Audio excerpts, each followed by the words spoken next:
देखिए जी, आप जो है कोई संख्या दिया हुआ है उसका सबसे पहले कीजिए गुणनखंड। अगर बड़ा संख्या है तो, अगर छोटा है 2 3 5 7 9, 9 का गुणनखंड हो सकता है ना। 9 को आप 3 गुने 3 या 3 के पावर 2 लिख सकते हैं। 4 को आप 2 गुने 2 या 2 के पावर 2। क्वेश्चन कह रहा है कि निम्नलिखित को आप घातांकीय रूप में लिखें, घातांकीय रूप में। तो आप पहले उसका फैक्टर कीजिए।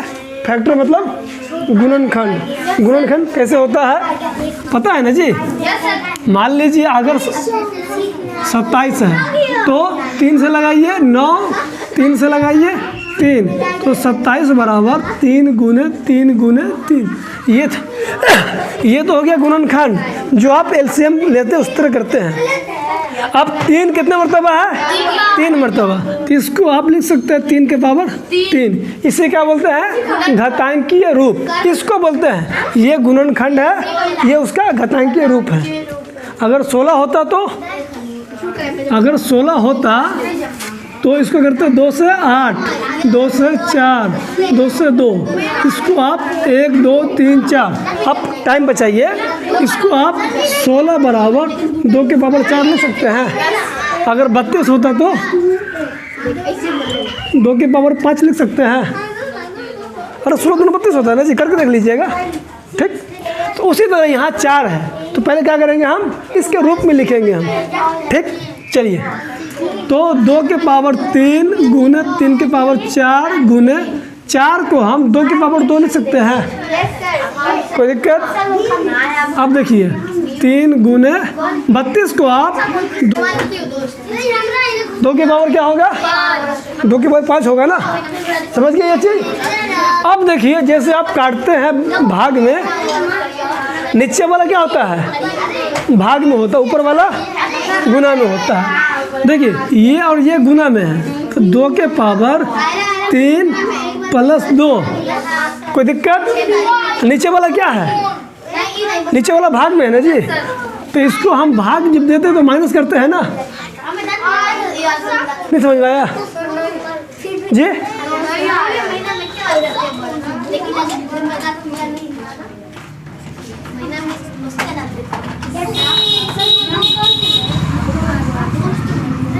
देखिए एक के पावर दूसरा संख्या और एक के पावर दूसरा संख्या, जब 2 संख्या आपस में गुना में होता है तो उसका पावर क्या होता है? जुड़ जाता है ना, a प्लस b होता है।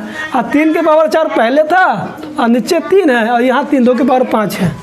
आप समझिए एक बात को आप कि 2 के पावर कितना हो जाएगा? 5 हो जाएगा।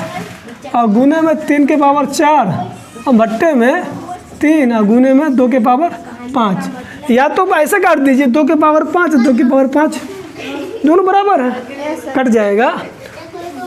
और 3 के पावर क्या है? 4 ऊपर में है। इसका मतलब क्या होता है? ऊपर वाला भाग है नीचे वाला, तो इसके पावर जब कुछ नहीं उसके पास 1 होता है। तो देखिए आधार सेम है लेकिन क्या हो रहा है? भाग हो रहा है ना। इसको आप 3 4 माइनस 1 नहीं कर सकते हैं, नहीं कर सकते जी। अगर आप इसको आप ऐसे नहीं समझिए, 3 के पावर 4 भागा 3 के पावर 1 लिख सकते हैं ना, एक सेम चीज़ है ना। चाहे ऐसे लिखिए चाहे ऐसे लिखिए। ये अलग है। इसको आप 3 4 माइनस 1 लिख सकते हैं। गुना में जुड़ता है, भाग में घटता है। तो 3 में 4 में से 1 गया, 3 के पावर 3 हो गया। अगर आप इसको यहाँ नहीं काटते, मान लीजिए ये तो दोनों सेम कट गया।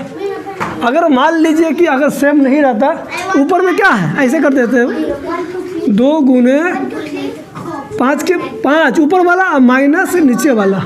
अगर ऐसा होता कि अलग अलग होता तो 5 माइनस 5